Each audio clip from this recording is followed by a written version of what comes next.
to make sure we are good. Yes, we are good there. I'm not sure where my little window is. There it is. Cool. Got that. All right. So let's go ahead and get into this episode. So, deer depredation.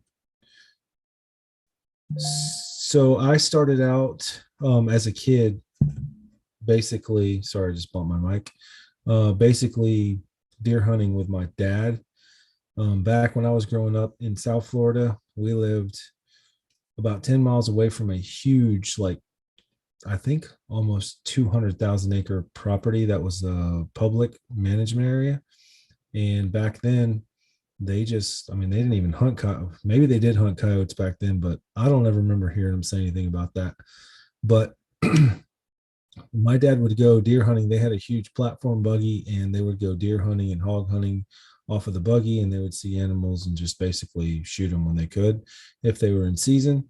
I remember them getting that buggy stuck a lot and generally breaking down and having to stay the night on that thing, sometimes out in the woods in the middle of a pond or whatever. But anyways, the point is, back in the 90s, I'm going to say 80s and 90s, hunting deer at night, I'm not even sure if it was legal for deer depredation purposes. But I do remember that back in the day, people used to get in trouble for getting dropped off with a gun and a light. And I'm sure they had night vision back then, but it was very hard to get, probably super expensive. And I know quite a few people within my circle that got picked up for that. They lost their guns, they lost a lot of things, they lost their privileges. And kind of funny, but when you think about it now. But anyways, a few years ago, with the hogs and the coyotes running rampant in the state of Florida, they basically made it to where you could hunt all year, night, all year round and all night long, and with a gun and a light. And about that time, I discovered the ATN brand of scopes, which was night vision. It was under $1,000. I got some, and total game changer. I used to sit and wait for hogs to come to feeders at night after deer hunting, just wait for the hogs to come in after dark and shoot them off the feeders because the hogs were so heavy on some of the properties that I hunt. So I'm here now in North Central Florida, and since I've been up here, my wife's uncle is a watermelon farmer, and that was when I first got introduced to the deer depredation. Basically, what it is a farmer has control of land, whether it's leased or owned. They have a crop going on the land. In the case of my wife's uncle, it was 100 acres of watermelons. There was a patch of woods on one side, and then the other three sides were cow pasture. And the patch of woods deer would just funnel out into the field and just, number one, they destroy the plastic. They lay down plastic to keep the moisture in the beds, and they just walk all through it and destroy it. And then number two, they eat the watermelons, eat the buds on the plants and the watermelons, which the leaves actually create shade for the melon to help it grow without getting sunburnt. So the farmer goes to I guess, the government who manages the wildlife, which in our case is from Florida, is the FWC. They go to them and they apply for a permit which is for deer depredation. And once they get the permit, that allows them to actually go on the property day or night, which is most of the time is not in season, although I have hunted during deer season before. But if it is during deer season, you have to cut the horns off and leave them in the field. But you are allowed to remove the carcass from the field as long as you have a tag. But generally, if you have a permit, you don't even have to remove the carcass. You can just shoot the deer and let them lay in the field or wherever they run off to die at, which, by the way, I have done that before. And honestly, I like deer meat way too much to do that. It was totally depressing. I will never do that again. So generally, I will not do deer depredation unless I have tags so that I can remove the meat. And for me, it is a bonus because I am deer hunter, but I like to be in the woods year round, which, coyote hunting and hog hunting keeps me there. And generally, deer hunting for me is sitting in a tree stand and waiting a deer to come. And it takes a lot of time. And I have kids, I have business, I have a work job, and it's just a lot. It takes too much time. And for me, being able to get tags during like the springtime actually helps keep my freezer full, and it just stays right in line with me being out night hunting anyways. So I like the deer tags and the deer depredation. So the first time I ever harvested a deer in with a tag, didn't even have a night scope. Basically, I just had a like a quick acquisition red dot scope on a 300 blackout, and I just sat down in the field right before dark, and before it got completely dark, deer came in the field, shot him, fell down, hauled him out, and cleaned him, and that was it. So then after that, I did end up with night vision and started going out and doing more of that. Now, starting out with night vision, doing the deer depth, which by the way, deer depth for short because it's just what people call it. But before night vision even come along, people would ride around the fields with a spotlight and a rifle and do it that way, which people still do that now. I don't, because I just have access to more things just having the scope business that I have. So but anyways, generally they rode around with gun and light. And then when I started with the night vision, the one thing that I learned actually a couple things. Running AR style rifles, although you could use a bolt action, which would be, I mean, just fine. But running the AR style, with the flash hider before I got a suppressor, and even with the suppressor, sometimes if you, with a night vision, you're going to need, and this is digital night vision. Now obviously they have generation 1, 2, and 3 night vision, which is a lot more expensive. It starts around, I think, 2,500, maybe a little more, and then it probably goes up to 10,000 or even more. But that runs a tube, and I actually looked through a tube the other day, which was an old ATN scope, which was pretty cool.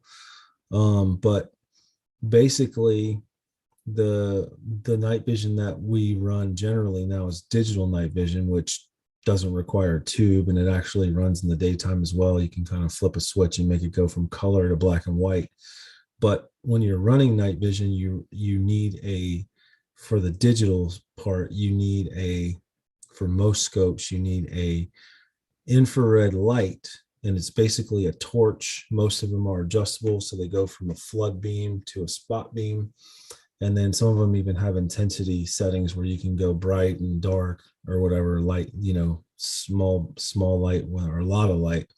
I actually have one by Predator Tactics that's that way. It's a huge light. It shines over 800 yards. And I've actually tested that before using Google Maps. But basically, my point to all that is that most of the night vision scopes, they come with lights in the package, and most of the time they're not that good.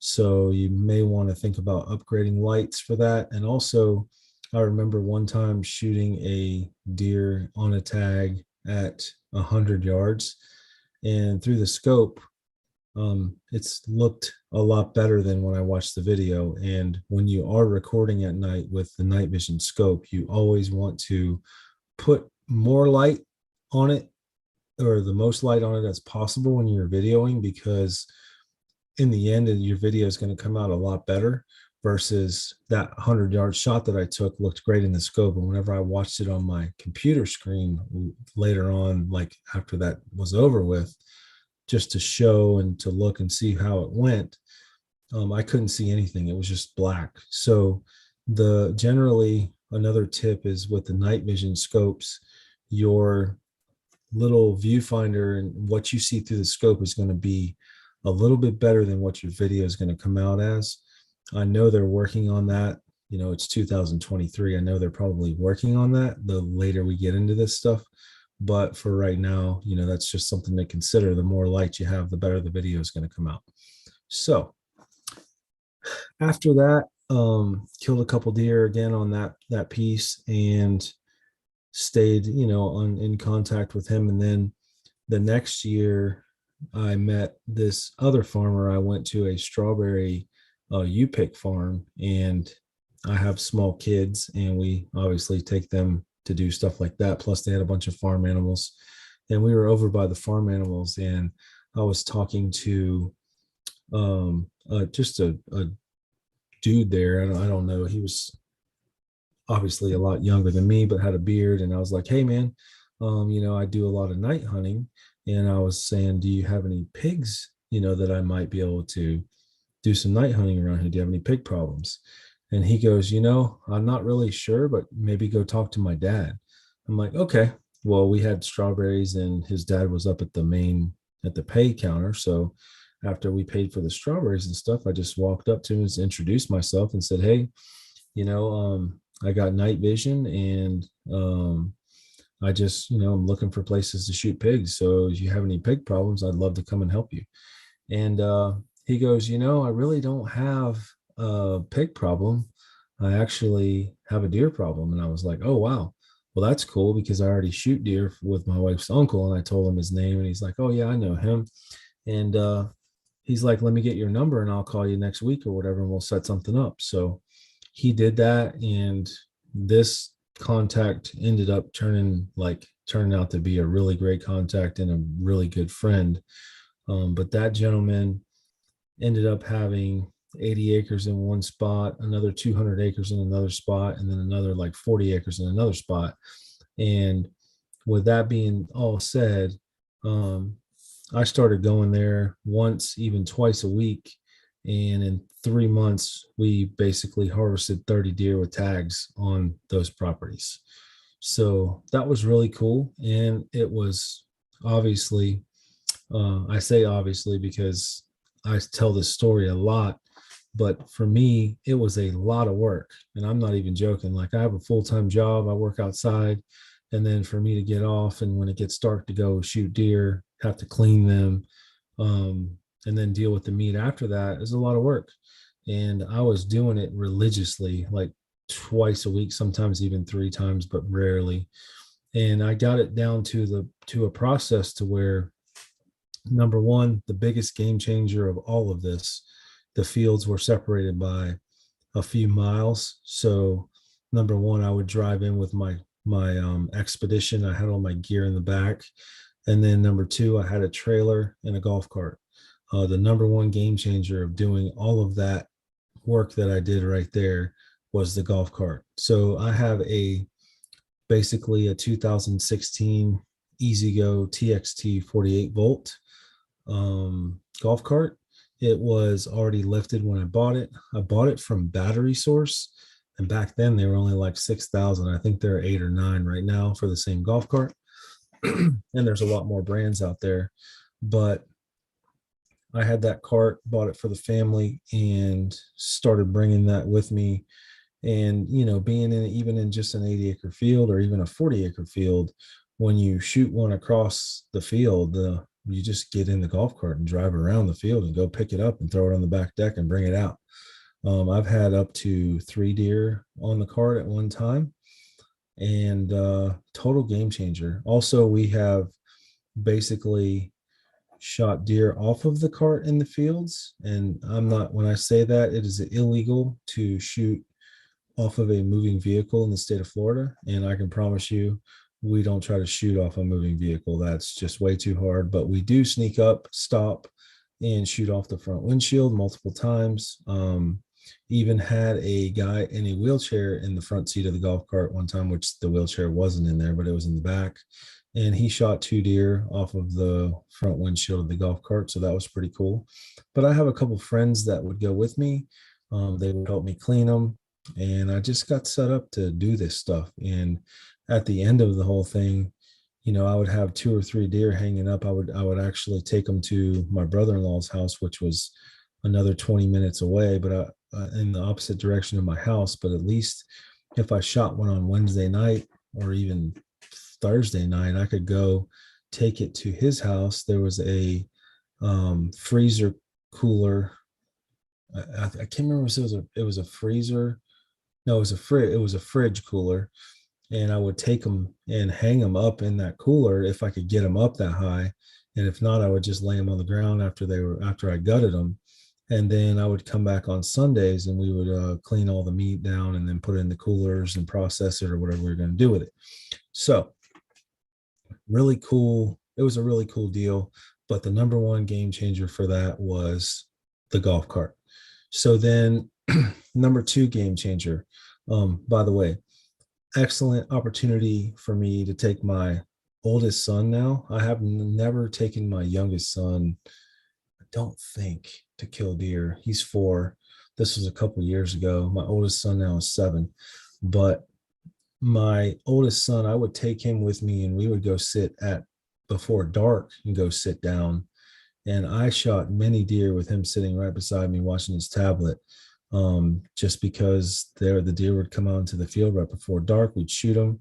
And you don't have to, with the deer depredation permit, if it's daytime, you don't even have to call it in. But once it hits nighttime, you have to call this dispatch number and basically let them know who you are, what permit you are on, which tells them what property you're on. And my best estimation at why you have to do that is because if there is somebody around that area that hears shooting at nighttime, and they basically, if they, let me turn this volume down. If they hear that and they call the cops, then sorry about that.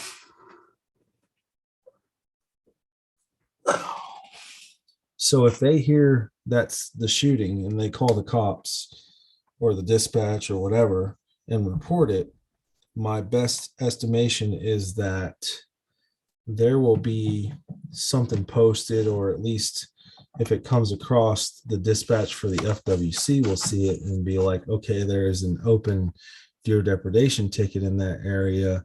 It may just be that, or it is that. So, but you do have to call it in.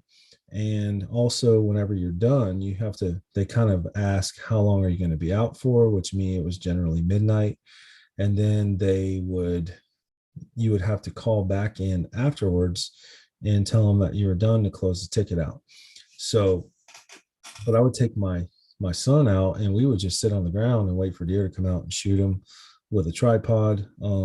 So the next best thing that I'm going to suggest for like a tip is a tripod. I generally hunt with a tripod no matter what. And later on in this little podcast, I'm going to show you some footage from a customer that I got a scope back from. And he was shooting off a tripod, I think, or he might not even have had a tripod. It was horrible. But I'm going to illustrate some points about that. But definitely tripod is a total game changer. I cannot hardly shoot without a tripod. And lately, in the last month or so, I've really dialed in my shooting with the tripod because there were some things I was doing that I caught myself doing because I do this so much. So I've really just dialed some things in, and I'll talk about that here in a minute. But having a tripod, which my golf cart has racks near the roof, and we just hang the tripod fully extended already at our level, like extended up where you can just set it up already fully extended and then put your gun on it, clamp it down and shoot. So, but the tripod that I have also is a Bog Death Grip. And then I have another one as well, a different brand. But basically you can, like, we would sit on the ground and put it in the tripod on the ground. Like, you can adjust it all the way down or all the way up. It has multiple adjustments, and then it has a saddle that clamps the gun down. One thing I'll say about the saddles, if you do not have a free floating barrel, clamping down a rifle with a saddle clamp can cause accuracy issues. I know this because we have been messing around with a buddy of mine's scope, and he has just a regular style AR with the Magpul plastic, or maybe it's not even Magpul, it's just the plastic handguard that clamps around the barrel.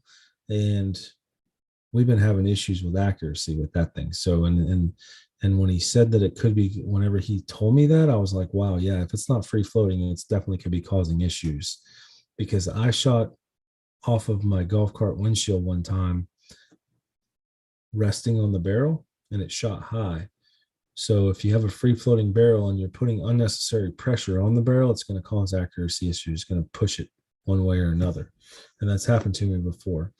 So tripod, definitely another big thing. Also, another huge thing is suppressor. So currently I have two suppressors. I also run an SBR, um, which is really cool because it's short and, I'm not carrying around a 15-pound gun, but the suppressor is a big deal. You would be surprised how many times I've shot at deer, and if I miss the first time, which does happen, they will run towards me because they do not know where it's coming from. So suppressor, and also you're saving the hearing. I'm saving my own hearing without having to wear ear protection. Um, Actually, the worst thing about a suppressor is having a buddy who doesn't have one, because generally I'm shooting and he's shooting and I'm still going deaf because of him. So, but anyways, if at all possible, you can run a suppressor, definitely do it if you can. So that's pretty much, wraps up the deer depredation. To me, it's a bonus. I love it. This year, actually last year, was able to harvest a couple of deer just on tags. I don't need a ton of deer. I like having a lot of deer. And when I say we harvested 30 deer, I gave a lot of that meat away. I kept as much as I could, but then at some point I just give it away to people that I know will eat it. And trust me, I got a lot of cool friends that love when I give them deer meat. And I'm sure you would too if you were doing the same thing. So, anyways, so we gave a lot of it away. My one buddy, we had a huge cooler of his full, and he processed a lot of that meat and put it away, and he eats deer meat all the time. And so just a great thing. So um so this year was able to harvest, actually get a couple of different tags from a couple of different fields, and was able to harvest some more deer as well. And man, I didn't even talk about this, and I'm going to talk about it for a second. But at the end, during the streak of doing the deer thing, I would go out there with my night vision, and my buddies had thermal. And night vision works great, number one, if it's not foggy or high humidity. But as soon as the fog rolls in, or the high humidity rolls in, where it's just real thick air out there, the infrared light has a hard time going through that, and it actually reflects on all the humidity in the air, and it limits your visibility. Actually, when it's foggy, it makes your visibility go down to nothing. You can't see anything but smoke. So the thermal the night vision works good as long as the field is first planted as well. But as soon as the field starts to get over knee high, it just starts to get really hard to find animals in the actual the crop, or in the vegetation. So, and think about it like this too. You can see, when you're looking through night vision, it's black and white, but you can see eyeballs reflecting to you. So now my buddies are coming out with thermal, and one of them had a really good one. One of them had just a okay one. And when I say that, I mean resolution wise, one was high resolution, the other one was like a mid resolution. And the thermal would outdo the night vision every time. Like there would be deer 10 feet inside the woods on their way out to the field, and I couldn't see them, and the thermal could, because thermal can see heat, and it can see it through vegetation as long as there's a path. So you couldn't see the whole deer, but you could definitely see something standing there and working its way through. So also the thermal works really well for recovering, especially the higher your vegetation gets, the harder it is to recover animals, because they fall down in the rows, and sometimes it's just hard to find them. We've searched for hours before and actually left and came back and found a deer 3, 4 hours later just because we knew we had to keep shooting deer. So, but the thermal definitely, when it gets super foggy, the thermal most of the time, and especially the newer thermals, can see through the fog and it's going to give you a better advantage. So, as soon as I possibly could, I got rid of the night vision and got a thermal, and it definitely puts you on a whole nother level. Now, sometimes running thermal can get you not necessarily in trouble, but it can definitely cause issues if you are around houses. The other night we were at a buddy's house and we were out in a cow pasture behind his house, and he didn't put his dog up, and there was definitely a healer style dog, and we were calling coyotes, and we seen it and we moved closer, and the more we looked we could tell it had a limp, and we determined that it was his dog. And with a thermal it's really hard to tell. I mean, you can't just look at something and see, like, it doesn't look like the same thing. So you have to learn the characteristics of how it moves generally to tell what it is most of the time. And even whenever you're calling coyotes or doing deer, I mean, it's definitely a deer, and a coyote can look the same at some point, but you have to watch the way it moves. You have to watch the characteristics of the movement, in my opinion, to be able to tell. But a night vision, you can see it in black and white, so you can definitely ID things a little bit better, but you can detect things a lot better with thermal. So so that's pretty much all the tips I got for the deer depredation. Definitely a bonus. Definitely one of my favorite things to do in the springtime. And if you ever get a chance to do it, it's definitely really fun. So that being said, we're going to move into the next phase of this and I want to talk about number one, the video that I shared earlier, that I talked about earlier about the tripod. So this made me laugh really hard, but I'm going to share my screen here for a second. And so I'm live there, and then I'm still there. So basically, one of my customers, he bought a thermal and a night vision first, and he wanted a second thermal, and I took the night vision back from him, which it's a Sightmark Wraith 4K Max. I took that back from him and sold him another thermal just because he was going to be more happy with two thermals. And whenever I got that back, oh, hang on one second.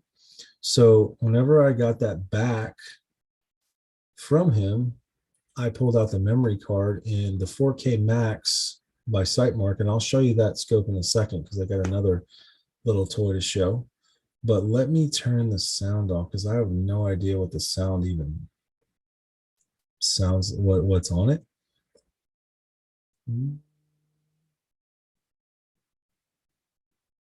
Okay, let me try that again.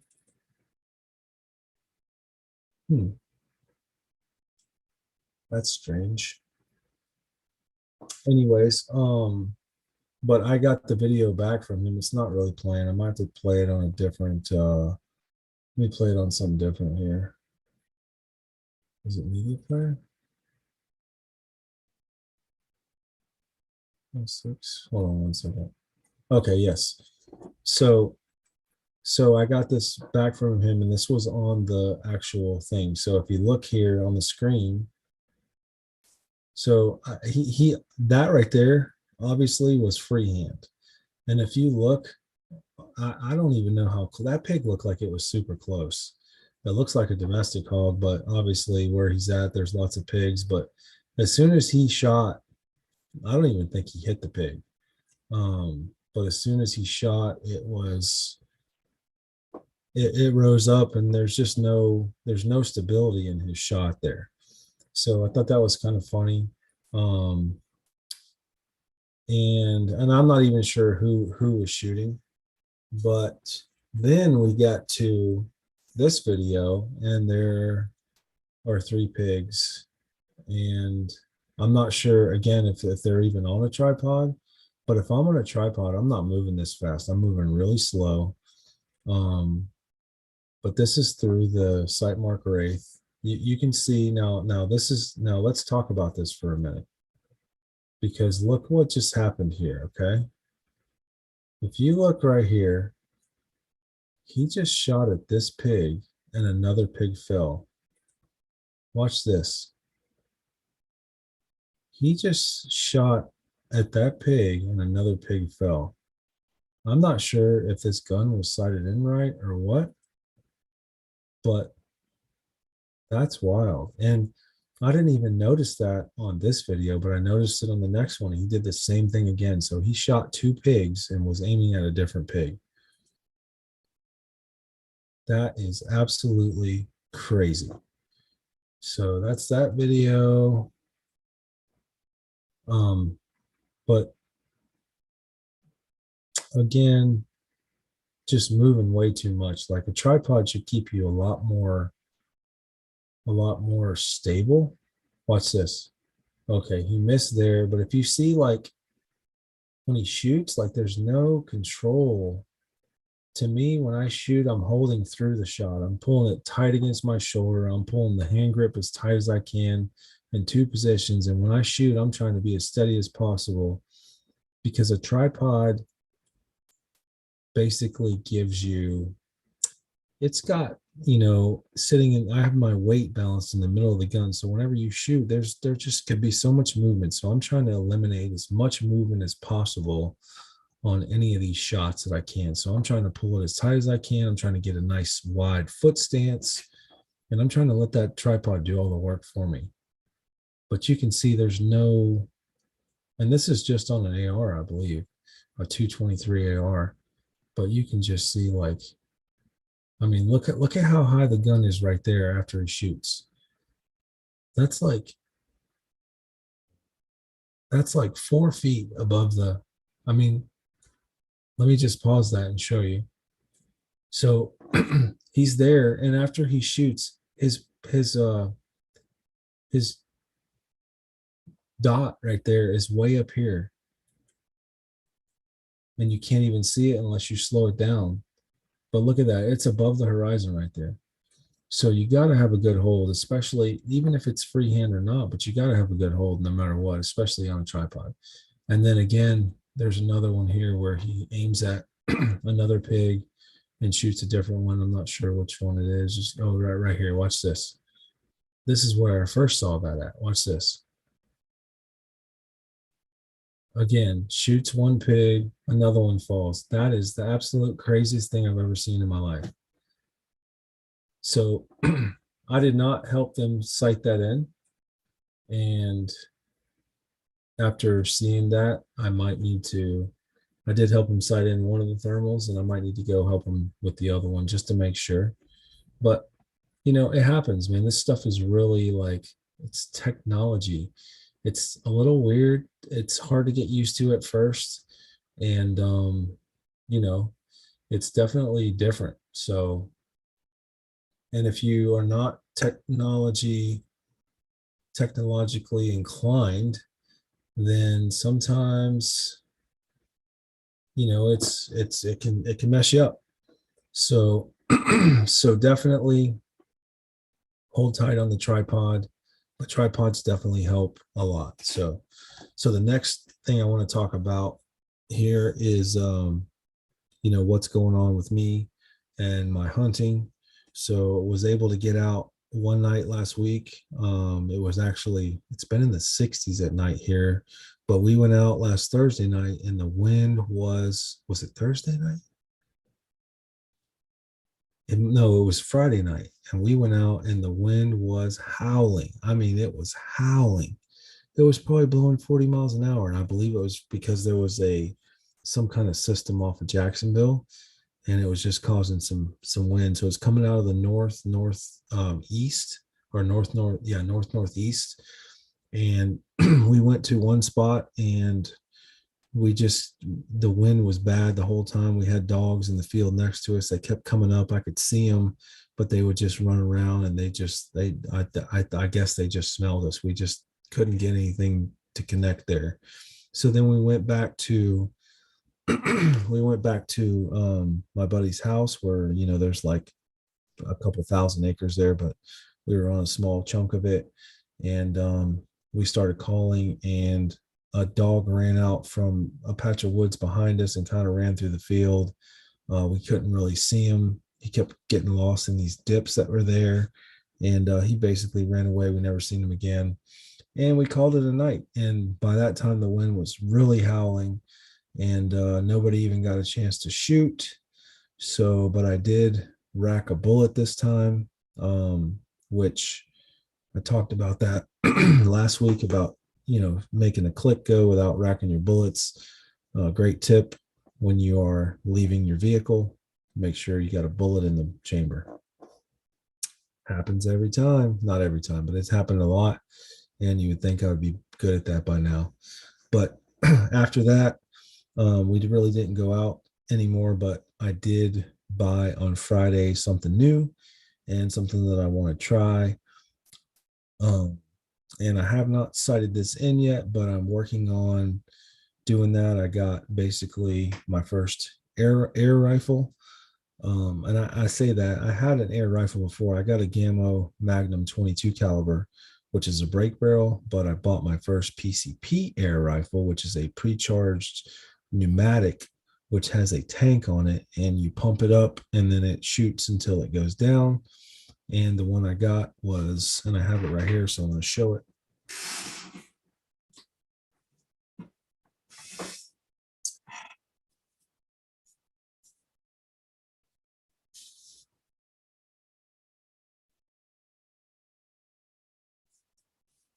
But the one I got here is it's basically an Air Force Talon SS.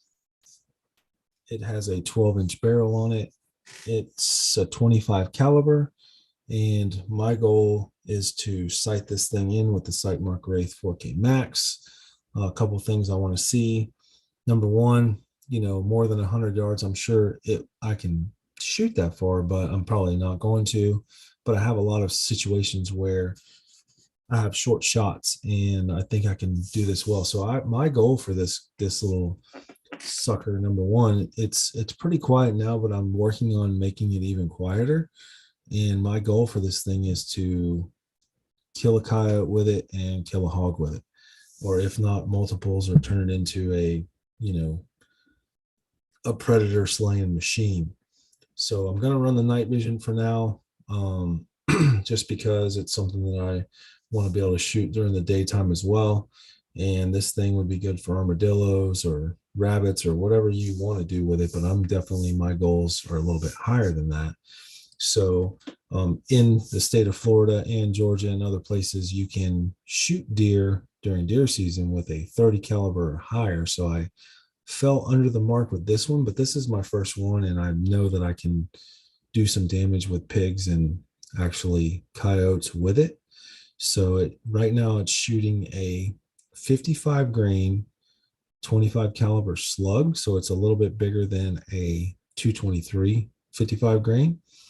And it basically just looks like a sinker, like a bullet sinker that you would put in front of a worm, but they're precisely milled. And I don't know how many times this thing will even shoot on a full tank. I have a compressor, so I'll be able to pump it up and take it with me because it works off a car battery. And I'm just really looking forward to checking this thing out.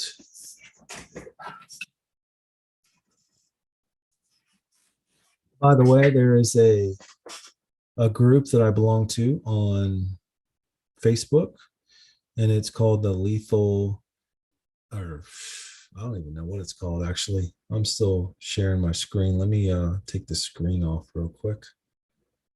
I gotta figure out how to get it back to that screen, actually. Okay, maybe I won't do that, but I can still get this up real quick, and I can bring that up there. Okay, so I'm just gonna find this because I belong to a Facebook group on Facebook here, and I'm going to type it in real quick so I don't have to show too much, but there it is right there. So it's called the Lethal Air Predator Hunters.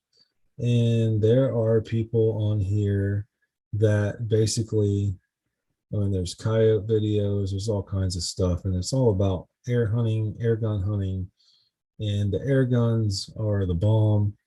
And this guy that runs his page, his name is JP Preacher. And I'm going to reach out to him and see if he wants to do an interview on this podcast as well, because I think it's a cool thing. And I think air guns are really cool to bring into the mix.